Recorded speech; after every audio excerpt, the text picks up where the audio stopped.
शादी करने के बाद एक 4-5 दिन में घर में झगड़ा करके वो वापस अपने मायके में जाना और दूसरी शादी करना, उन लोगों के पास से पैसा निकलना, और इस तरह से रैकेट ये लोग चला रहे हैं।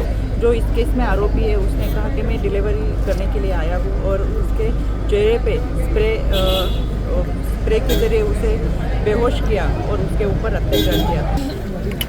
आज जलगांव दौरे में मैं सुबह एसपी ऑफिस में गई थी। बहुत सारे जलगांव डिस्ट्रिक्ट के केसेस हैं जिसमें चाइल्ड मैरिज के बारे में हो गए, लापता केसेस के बारे में डेवी केसेस हो गए, और इन सब का अड़ावा एसपी साहब के साथ और उनके कुछ डिपार्टमेंट के लोग थे इनके साथ थे।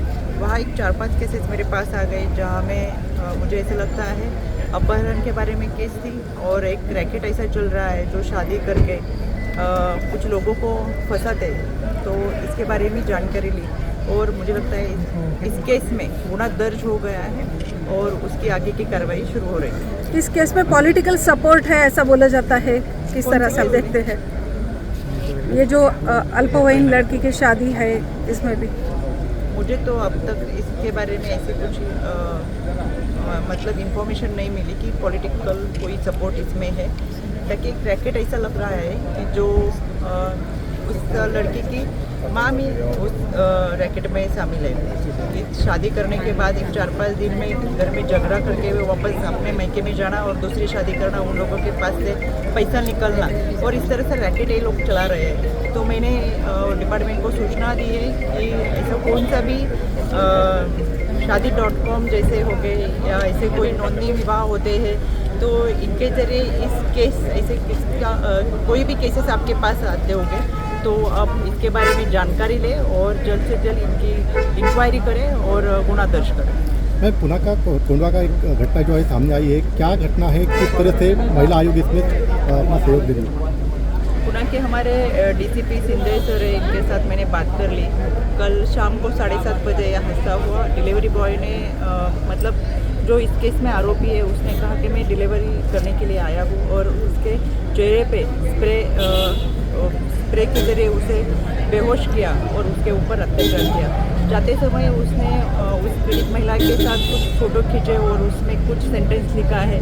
बहुत ही चिंताजनक हादसा है। इसमें पुलिस ने उनके 8 टीम जारी की है, और पूरे इलाके में जितनी भी वहाँ की सोसाइटी है उसके सीसीटीवी फुटेज भी उन्होंने निकाले हैं। आज सुबह उस महिला की मेडिकल तपासनी हो रही थी और उसका रिपोर्ट भी अभी आ जाएगा।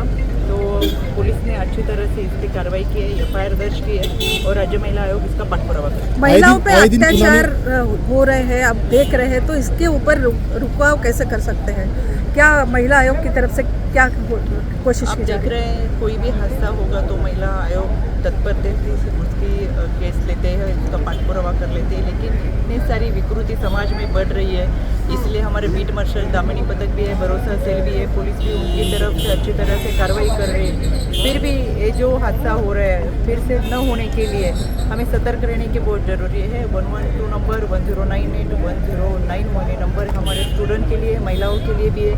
ये भरोसा सेल के जरिए हम टीवी के केसेस में समझौता करके केसेस सॉल्व करने के लिए कोशिश करते हैं। तो मुझे ऐसा लगता है महाराष्ट्र पुलिस, हमारा राज्य महिला आयोग इसके लिए तुरंत कार्रवाई करते हैं। फिर भी ऐसे हादसे हो रहे हैं, इसीलिए एक अवेयरनेस प्रोग्राम भी महाराष्ट्र पुलिस की तरफ से जारी किया रहा है, जो चाइल्ड मैरिज के बारे में रहता है, अवेयरनेस के बारे में रहता है, स्कूल के और कॉलेज के स्टूडेंट के लिए रहता है। तो इस तरह से भी अच्छी तरह से ये सब काम कर रहे हैं। आपके जरिए मैं महाराष्ट्र के हमारे माता भगिनियों को ये ज़रूर कहना चाहूँगी कि ऐसी कौन सा भी हादसा आपको ऐसा लगे कि मुझे कुछ असुरक्षित फील कर रहा है, कोई मेरे लिए धोखा है, तो तुरंत 112 नंबर डायल करें, जिसके जरिए हमारा बीट मार्शल दामिनी पथक बड़ी कॉप होगा, पुलिस का होगा, पुलिस दीदी होगी, इसकी सुरक्षा उनके लिए हम वहाँ तक पहुँच जाएंगे।